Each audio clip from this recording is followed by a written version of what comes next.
കഴിഞ്ഞ ദിവസം ഞങ്ങൾ ഫ്രണ്ട്സിൻ്റെ കൂടെ ഒരു ട്രിപ്പ് പോയിട്ടുണ്ടായിരുന്നു. നിർഭാഗ്യകരെന്ന് പറയട്ടെ, വീഡിയോസ് അധികമൊന്നും എനിക്ക് എടുക്കാൻ പറ്റിയില്ല. കാരണം അങ്ങോട്ട് പോകുമ്പോൾ ഭയങ്കര ക്ഷീണമായിരുന്നു. ഏതാനും ക്ലിപ്പ് മാത്രം ഞാൻ ഇതിൻ്റെ അകത്ത് ആഡ് ചെയ്യുന്നുണ്ട് കേട്ടോ. അപ്പോൾ ഞങ്ങൾ ഭക്ഷണം കഴിക്കാൻ വേണ്ടി വയനാട്ടിൽ ഇറങ്ങിയതാണ്. ഒടുക്കത്തെ തിരക്കായത് കാരണം ഞങ്ങൾ ഹോട്ടലിൽ നിന്ന് മെല്ലെ ഇറങ്ങി പോന്നു. പിന്നെ അതിനടുത്തുള്ളൊരു ഹോട്ടലുകാർ ഫുഡൊക്കെ കഴിച്ചു. രാത്രി 8:30 ഇറങ്ങിയിട്ട് പിറ്റേന്ന് രാവിലെ 3 മണിക്കാണ് ഞങ്ങൾ അവിടെ എത്തിയത്. അപ്പോൾ എല്ലാവർക്കും നല്ല ഉറക്കക്ഷീണമൊക്കെ ഉണ്ട്. അപ്പം ഞങ്ങളൊന്ന് ഉറങ്ങി എഴുന്നേറ്റപ്പോൾ കണ്ട വ്യൂ ആണ് കേട്ടോ ഇത്.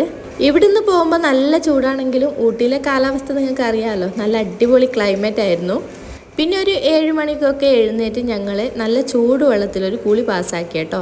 വീട് വിട്ട് എവിടെ പോയാലും എൻ്റെ പ്രധാന ഫുഡ് ഒന്നെങ്കിൽ മസാല ദോശ അല്ലെങ്കിൽ പൊറോട്ടയാണ് കേട്ടോ. അത് എവിടെ പോയാലും മിനിമം ടേസ്റ്റ് ഉണ്ടാവും എന്നുള്ളൊരു ഉറപ്പ് കൊണ്ട് ഞാൻ അത് മാത്രമേ കഴിക്കാറുള്ളൂ. ഫുഡൊക്കെ കഴിച്ച് അവിടുന്ന് പിന്നെ ഞങ്ങൾ പോയത് അവിടുത്തെ അടിപൊളി സ്ഥലങ്ങൾ കാണാനാണ് കേട്ടോ. ഊട്ടി എനിക്ക് എത്ര കണ്ടാലും മതി വരാത്ത ഒരു സ്ഥലമാണ് കേട്ടോ. ഞാനിത് 3ാമത്തെ പ്രാവശ്യമാണ് ഊട്ടിയിൽ വരുന്നത്. വീണ്ടും നമ്മളെ ഇങ്ങോട്ട് വലിക്കുന്ന എന്തോ ഒരു മായിക ശക്തി ഈ ഒരു സ്ഥലത്തിനുണ്ടെന്ന് എനിക്ക് തോന്നാറുണ്ട് കേട്ടോ. ഞാനൊരു പ്രകൃതി സ്നേഹി ആയതുകൊണ്ടായിരിക്കാം എനിക്ക് ഇതുപോലത്തെ സ്ഥലം കാണാനാണ് കൂടുതൽ ഇഷ്ടം. ഊട്ടീൻ്റെ ഫുൾ വ്ലോഗ് ഞാൻ അടുത്ത ദിവസം എൻ്റെ ചാനലിൽ ഇടുന്നതായിരിക്കും. ഏതായാലും ഇന്നത്തെ വീഡിയോ ഇത്രയേ ഉള്ളൂ. നാളെ പുതിയൊരു വീഡിയോ ആയിട്ട് കാണാം. അപ്പോൾ എല്ലാവർക്കും താങ്ക് യു ഫോർ വാച്ചിങ്.